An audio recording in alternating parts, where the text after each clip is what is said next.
Le châtiment du désert. Dans l'immensité du Sahara, là où l'horizon danse sous la chaleur et où chaque grain de sable murmure des secrets anciens, 3 créatures se disputaient un point d'eau. Une vipère, un scorpion et une mangouste.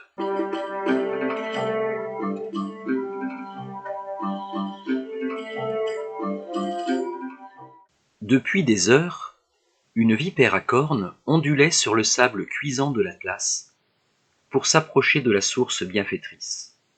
Enfin, elle atteignait son but.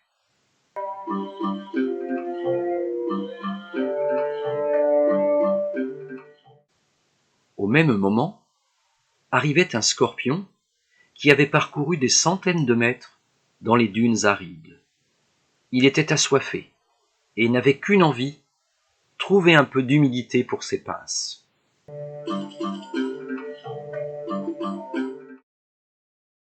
Une mangouste, agile et rusée, qui les observait de loin, s'amena à son tour.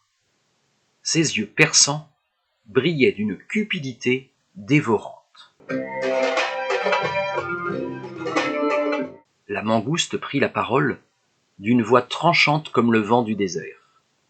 « Poussez-vous, vipère et scorpion, ou je vous dévore sans hésiter. Je suis la plus rapide, la plus forte, et ma soif est grande. » La vipère, sans ciller, siffla doucement. « Non, mangouste, nous étions là les premiers. Le désert est patient, tout comme nous. » Le scorpion, un peu en retrait, ajouta de sa voix grave. « Nous sommes tous des enfants du désert. Nous avons pris l'habitude d'attendre. Faisons un pacte, dit la vipère. Buvons chacun notre tour pour apaiser nos soifs sans violence. » Résignée, la mangouste accepta, le regard rivé sur l'eau scintillante. Le pacte fut scellé par un silence lourd de chaleur et de défiance. La vipère fut la première à plonger la tête dans l'eau claire. Ses écailles frémirent de plaisir, tandis que l'eau rafraîchissait son corps brûlant. Une fois désaltérée, elle s'enroula paisiblement au soleil, ses paupières se fermèrent et elle s'endormit.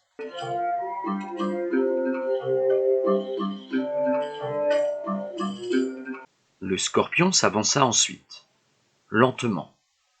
Il but 3 gouttes seulement, mais ces gouttes suffirent à l'étancher. Satisfait, il s'enfonça dans le sable pour trouver un peu de fraîcheur et disparut presque entièrement.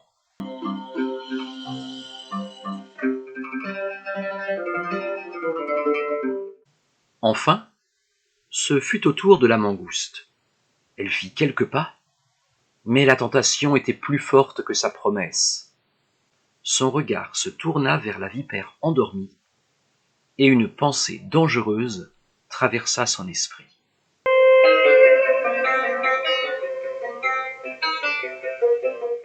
Elle se jeta alors sur la vipère et l'avala d'un seul coup, ses crocs tranchants déchirant l'air comme une tempête de sable. Le scorpion, n'ayant nulle part où fuir, subit le même sort. Le repas fut excellent. La mangouste se redressa, le regard narquois. Elle était rassasiée et allait enfin pouvoir boire.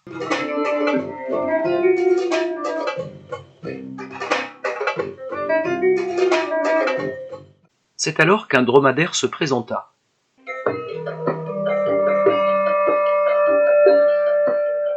Sans un regard pour la mangouste, il plongea son museau dans l'eau et s'abreuva jusqu'à la dernière goutte, asséchant totalement la source.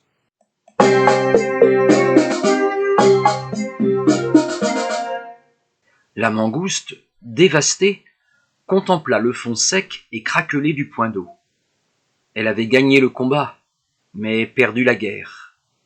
Son triomphe s'était évaporé comme la rosée au soleil du désert.